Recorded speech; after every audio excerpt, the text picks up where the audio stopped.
Very good morning. Everybody, I hope you are all up and fresh, and some international visitors, I thank you for being here.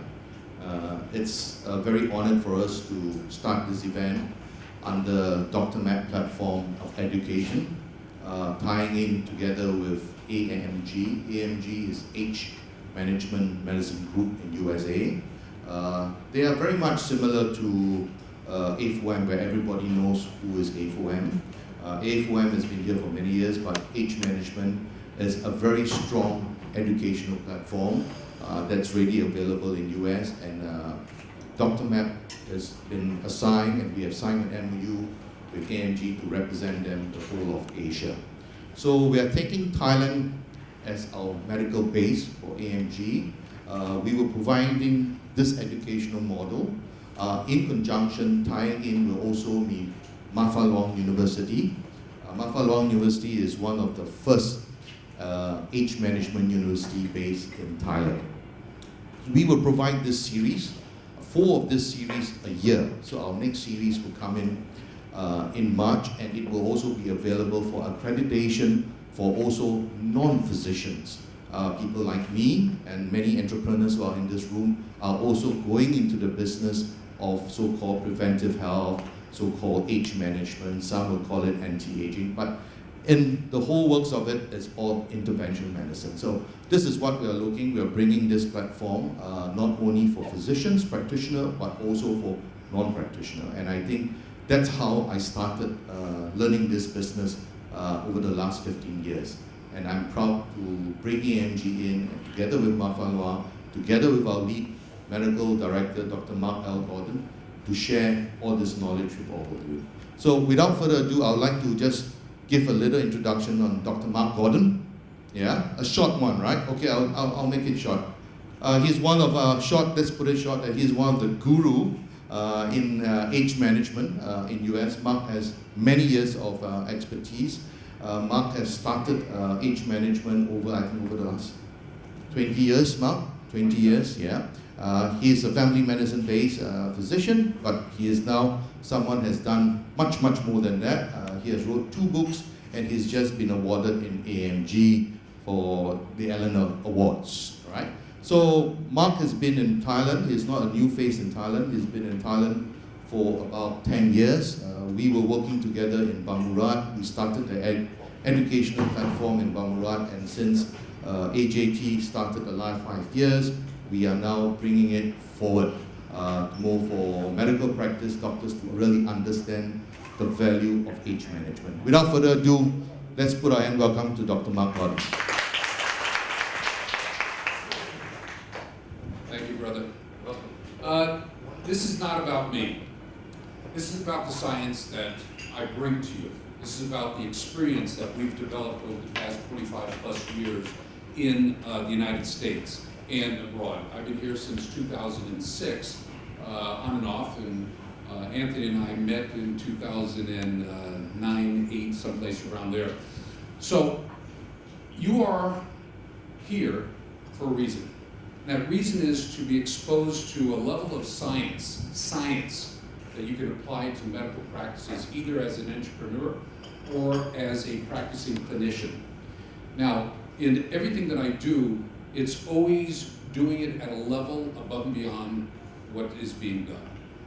You can either practice here and deliver this level of medical care to your clients, your patients, or you can be here so that it separates you from everybody else. Everybody in this room is separated from all the other people who are not in this room.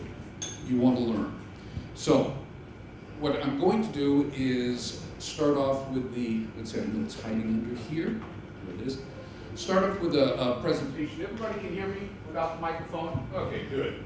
I've got that, baritone. So it squeezes me and then it goes all the way around. Anyway, this first presentation,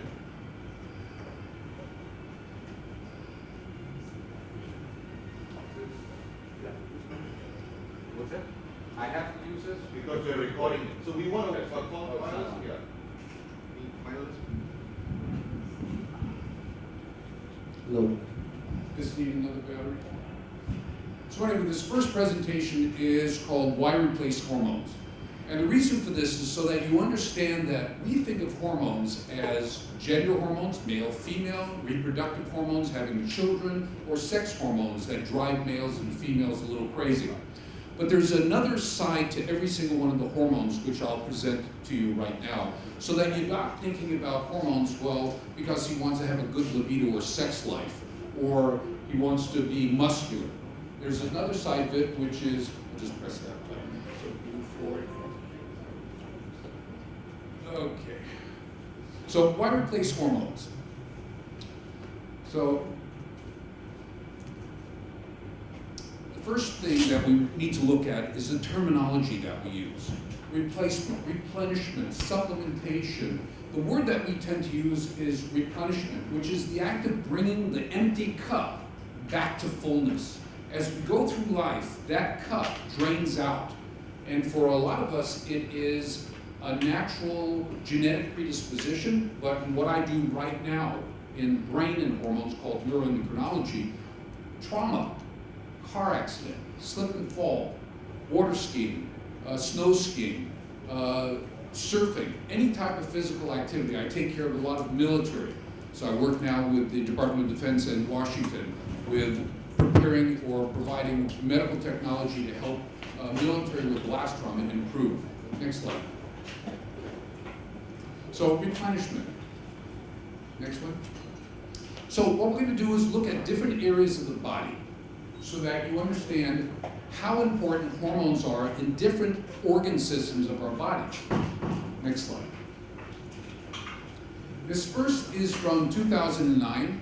It is the American Academy of Clinical Endocrinologists. This is the top end, the people who write policies for endocrinologists, those that deal with hormones. And what they said is if you're growth hormone deficient, the importance of growth hormone, if you're growth hormone deficient, you have 9 specific markers for heart disease go up, and it increases your risk for heart disease. In fact, in a study, I don't have it here, a study out of Finland showed that if you had a pituitary tumor and you took the pituitary out and you weren't able to replace growth hormone, you had a 50% greater risk of dying from heart disease. Next slide. The growth hormone is important for helping us metabolize body fat, helps us to keep our lining of our arteries clean, helps with our bone density, helps with our kidney function, helps with the quality of skin. It helps with protein synthesis. So as we get older, if we don't have good replication of our proteins, you get wrinkling on the skin, you get aging, rapid aging. So for me, I do a lot of work in the growth hormone arena. Growth hormone is the #1 hormone in the body.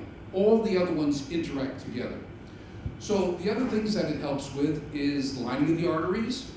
We get atherosclerosis, which is hardening of the arteries. They found that growth hormone helps to slow that down or to stop it or to repair the lining of the arteries called the intima. Next slide, please. Is there a remote working yet? No? Okay. And this was a study of 18 months putting people on growth hormone. Well, we have a whole panel of things called inflammation. Now, if you were to watch the presentation I give on cholesterol, cholesterol is not a problem. Cholesterol does not cause heart disease. I know those, how many physicians in here, healthcare providers in here? No? Okay, one. Cholesterol is being promoted as what causes hardening of the arteries. That's not true. It's calcium that causes it, and it's inflammation that allows the calcium to be laid down on the lining of arteries to lead to atherosclerotic disease and cloggage. So what we found is that there's a panel, C-reactive protein, interleukin-6, lipoprotein little a. These are inflammatory markers that create damage to the lining of the arteries. And homocysteine, people might have heard of homocysteine, which accelerates the damage to the lining of the arteries. Growth hormone drops it. And I won't get into the story where homocysteine comes from, but it's from interrupted protein synthesis.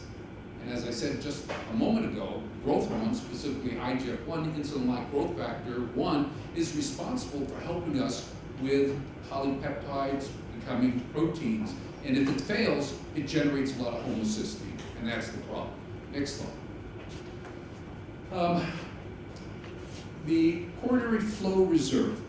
is the ability, when the heart contracts, to push blood through it. And what they found with growth hormone deficiency, you have a deficiency in that flow of blood because the microvasculature, what keeps the small blood vessels that supply the blood to the heart to help the heart to function, comes from growth hormone and as well testosterone. Next slide. This is the article just supporting what I said about growth hormone deficiency and high levels of homocysteine. Next slide.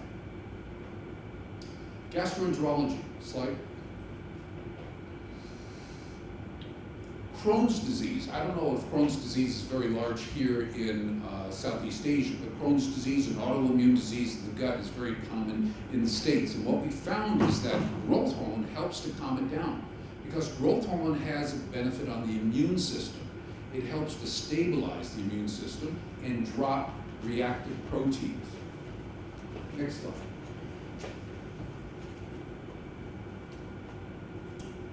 Okay, children with cystic fibrosis, another childhood disease that can be deadly. What they found was if they were deficient in growth hormone and gave them back growth hormone, not only did they have less frequent hospitalizations due to pulmonary problems, they had less infections, and they grew. In children who have cystic fibrosis, they're short stature. And that short stature is directly related to the growth hormone, IGF-1, which is responsible for vertical height. Until about 30 years of age, with the closure of xiphoid process, the little bone here. But after that, or continuing on, is the repair of cells, tissue, of organ systems. Next, please. This was failure after surgery. You know, one of the greatest challenges that we have is every time someone goes into surgery.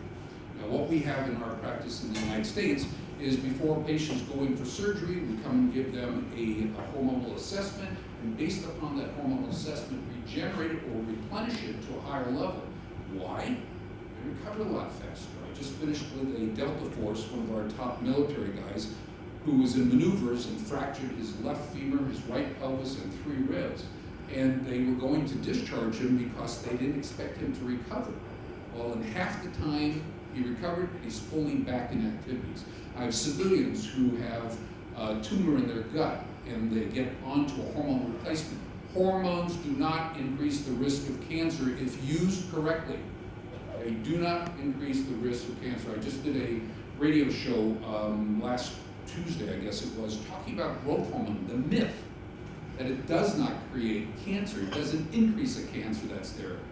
That's only looking at part of the picture. The other part is growth hormone has an incredible defensive mechanism against cancer. And you know, let's see, Melbourne Collaborative studies showed a reduction in colon cancer when you're on growth hormone that stimulates a protein that it generates called binding protein 3.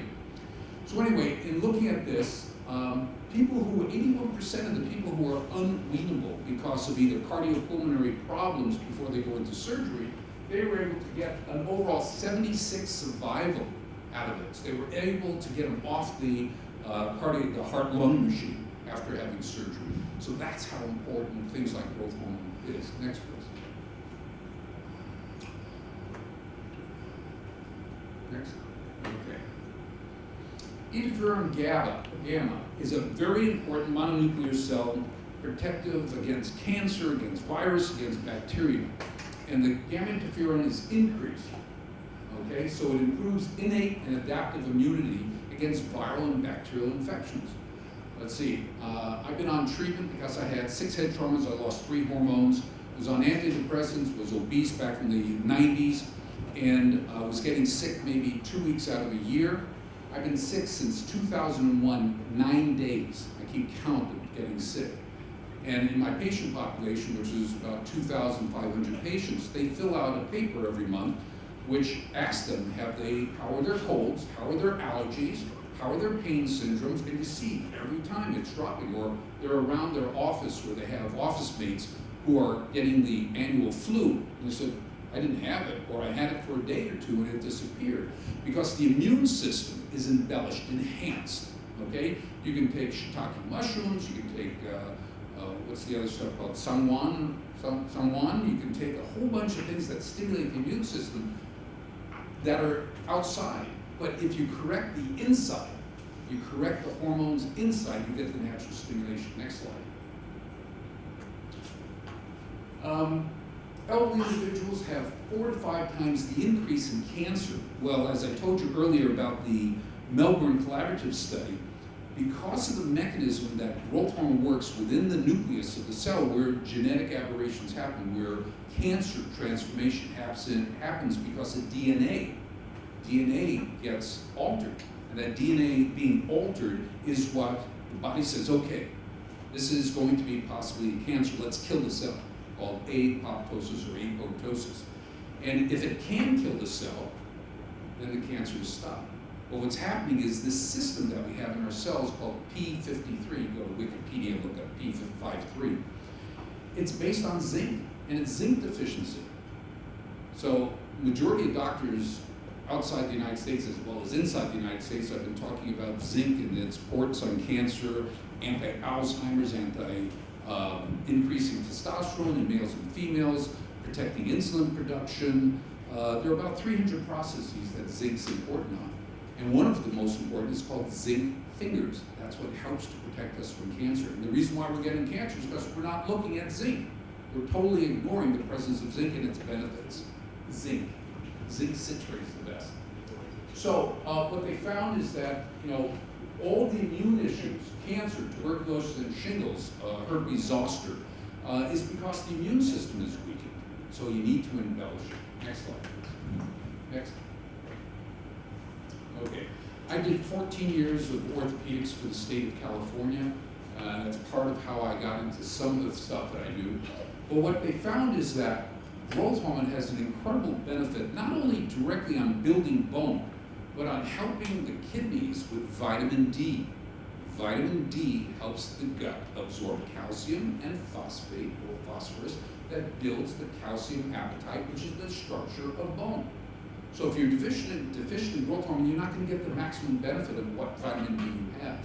And one of the observations we've had in our office is that even though you're out in the sun, it doesn't guarantee you making vitamin D. What we're starting to see is that there's a change in our genetics. In the past, vitamin D was responsible for helping us to grow hair, to protect our body from ionizing radiation back, millennia ago.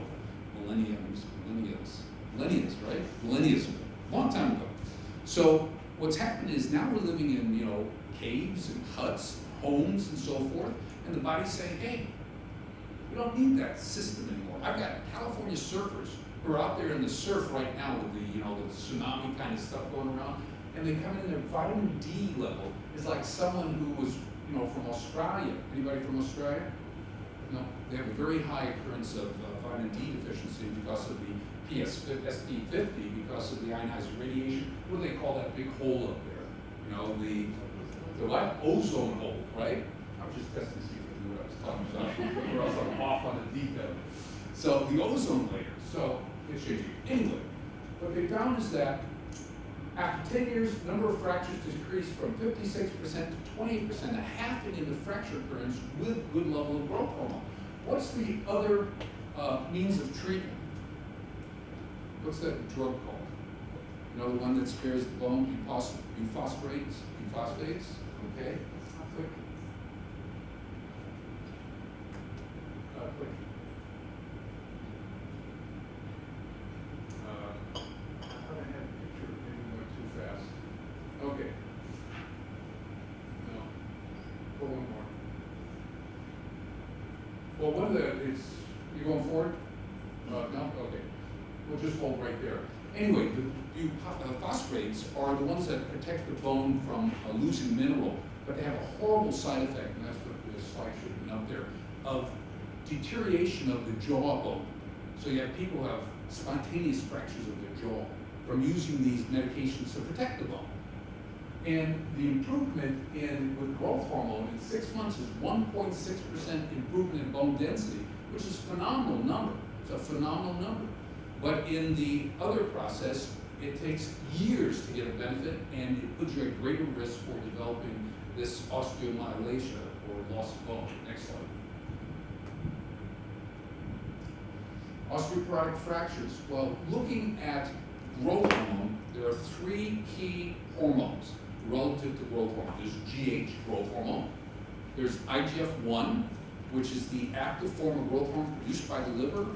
Growth hormone is produced from 8 at night to 4 in the morning, and it goes to the liver and turns on 9 proteins. IGF-1 is the key, and then there are binding proteins. Binding protein 1, 2, 3, 4, 5, 6. Binding protein 3 also has anti-cancer effect. So what they found is if you looked at IGF-1 levels relative to bone density, the better the IGF-1, the less fractures you have. And it turns out that IGF-1 is like putting rebar. Everybody know what rebar is in cement? You know, you have a block of cement, and then you have a block of cement that has these iron rods in it to give it tensile strength. Well, if you were to take a block of concrete without these rebar in it and drop it on the ground, it shatters.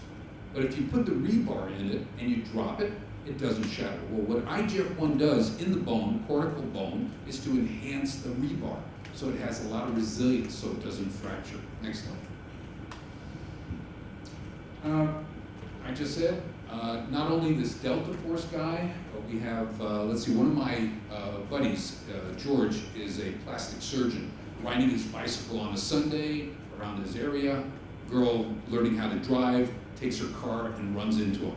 Fractures all the cervical vertebrae. He's got one that's a step off, which means it's fractured and it's offset. And he's put into what's called a halo, which is one of those rings with the screws into the head, holding the head like this for 2 to 4 weeks until the swelling goes down so the neurosurgeon can go and do surgery. So George calls me, he's in the hospital, they just put the halo on. His wife's an anesthesiologist. I said, draw the blood, sends it to our laboratory in Florida. We get the results, start him on treatment for 2 weeks before the surgery is done. Long story short, at 5 weeks, the neurosurgeon who did the surgery freaked out because he was equivalent to a 12-week heel. 12-week heel.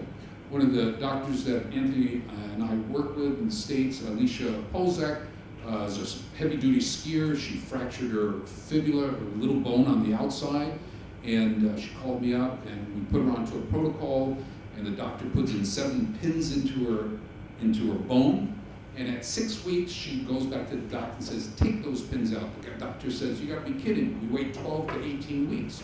She forced him to take it out, and he didn't believe it. When he took the follow-up x-rays, it was a heel, like a 12-week heel. And that's what growth hormone does. That's the beauty of growth hormone, without risk of cancer if used appropriately. So it stimulates the chondrocytes and the osteoblasts, which help with remodeling of the bone. So you get a beautiful model. I mean, she sent me the pictures, I might have it on my other phone, the pictures of an ankle you saw before with the crack in it, and the pins sticking all over. And then 6 weeks later, after he pulled the pins out, you see this beautiful bone. You can't see the fissure line except for a faint little scar, which happens in the process. Next slide.